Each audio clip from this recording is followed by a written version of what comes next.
Hoje nós vamos tratar sobre as formas de rescisão do contrato de trabalho. Esse é um assunto muito importante, de extrema relevância, porque é a forma que vai se encerrar o ciclo do funcionário dentro daquela empresa, dentro daquela organização. A CLT, ela traz pelo menos 7 formas de encerramento do contrato de trabalho. As mais pacíficas e comuns é a demissão sem justa causa, ou seja, demissão imotivada, aquela que o empresário ele não mais tem interesse que o funcionário preste serviços para ele, então ele vai comunicar a dispensa, comunicar se o aviso prévio vai ser indenizado ou trabalhado e se encerra o ciclo do funcionário naquela empresa. A segunda forma é quando o próprio funcionário não quer mais prestar serviços naquela empresa. Nesse caso, o funcionário faz um simples pedido de dispensa e comunica se ele vai continuar trabalhando por 30 dias ou se ele já tem interesse no afastamento imediato. A terceira forma de rescisão do contrato de trabalho é o término do contrato de experiência. Então, o prazo determinado pelas partes se encerrou, seja de 30, 60, 90 dias, 45 mais 45 dias, se encerra aquele ciclo e o contrato se extingue. Essa modalidade de contrato de experiência também tem uma forma de rescisão antecipada, que é quando a empresa ou o empregado não tem mais interesse que ele continue até o fim do prazo determinado e pedem uma rescisão antecipada desse contrato. E o contrato se encerra igualmente. Claro que existe a indenização. Caso o empregado solicite ou o empregador solicite essa rescisão antecipada, ambos têm que cumprir a regra de indenização para a parte contrária. A quarta forma de rescisão do contrato de trabalho é o acordo mútuo. A reforma trabalhista, em 2017, trouxe essa possibilidade, onde as partes assinam um termo de acordo, concordando com a rescisão, ambos querem essa rescisão. Então, existe uma forma de calcular as verbas rescisórias, onde nem o empregado sai perdendo totalmente, nem o empregador, ambos ganham.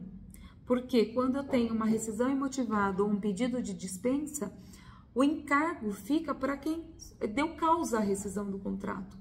Nesse caso, não, ambos reconhecem, eu não quero mais que você trabalhe para mim e eu também não quero trabalhar mais para você. Então, existe um acordo, uma comunhão de interesses. A quinta forma de rescisão do contrato de trabalho é a culpa recíproca. Na verdade, essa rescisão acaba sendo por pedido de dispensa ou demissão imotivada e uma das partes leva isso para a justiça.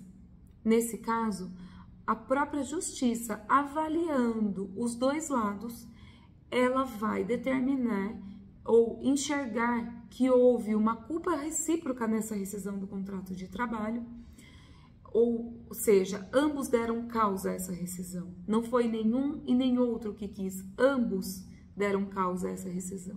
E aí existe um fracionamento das verbas rescisórias, onde o empregador paga apenas 50% do que seria devido numa dispensa sem justa causa. Agora nós vamos tratar das duas últimas formas de rescisão do contrato de trabalho, e essas sim são conflituosas, que é a demissão sem justa causa e a rescisão indireta do contrato de trabalho. Nesse caso existe um conflito porque na rescisão por justa causa, o empregador, frente a uma conduta irregular do empregado, que tem um enquadramento legal no artigo 482 da CLT, ele tem uma conduta irregular, tem uma lei que traz aquilo como um fato que enseja a justa causa, então ele vai aliar a conduta com a lei e ele vai comunicar uma dispensa por justa causa. Por que isso gera um conflito? Porque existe uma redução no pagamento das verbas rescisórias. Porém, a principal finalidade da demissão por justa causa não é a redução em si, mas é a lição que essa modalidade de rescisão carrega. Porque a partir de um momento que um funcionário faltou com sua autorresponsabilidade na prestação dos serviços, e teve uma conduta elencada no artigo 482, ele sofre essa penalidade. A rescisão por justa causa, ela é uma penalidade máxima no encerramento do contrato de trabalho, porque teve uma conduta irregular e esse funcionário sofre uma penalização.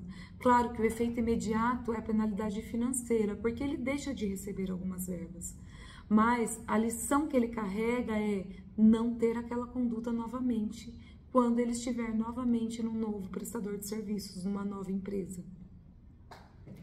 A rescisão indireta do contrato de trabalho, ela é igualmente uma penalidade, uma rescisão penalidade, porque ela acontece quando o funcionário sofre, uma inadimplência por parte do empregador.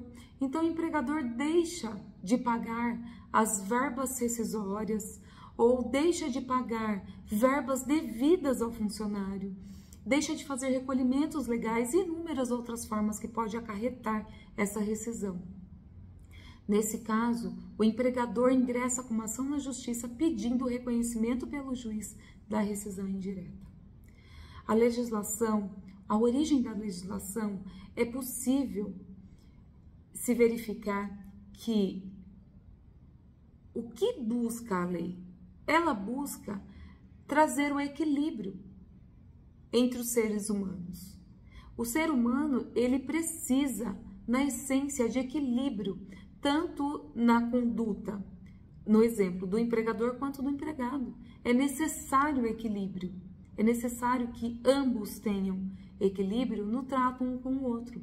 Quando existe desequilíbrio, vem a lei e traz as formas taxativas de encerramento do contrato de trabalho. Mas essas formas, elas não são pacíficas, elas são conflituosas, elas geram danos, apesar de não serem grandes prejuízos, mas são prejuízos muitas vezes de difícil reparação. Então é importante sempre a autorresponsabilidade e o equilíbrio de todas as partes envolvidas, no caso, numa relação de emprego. É isso que a gente tinha para trazer. Qualquer dúvida, a gente fica à disposição.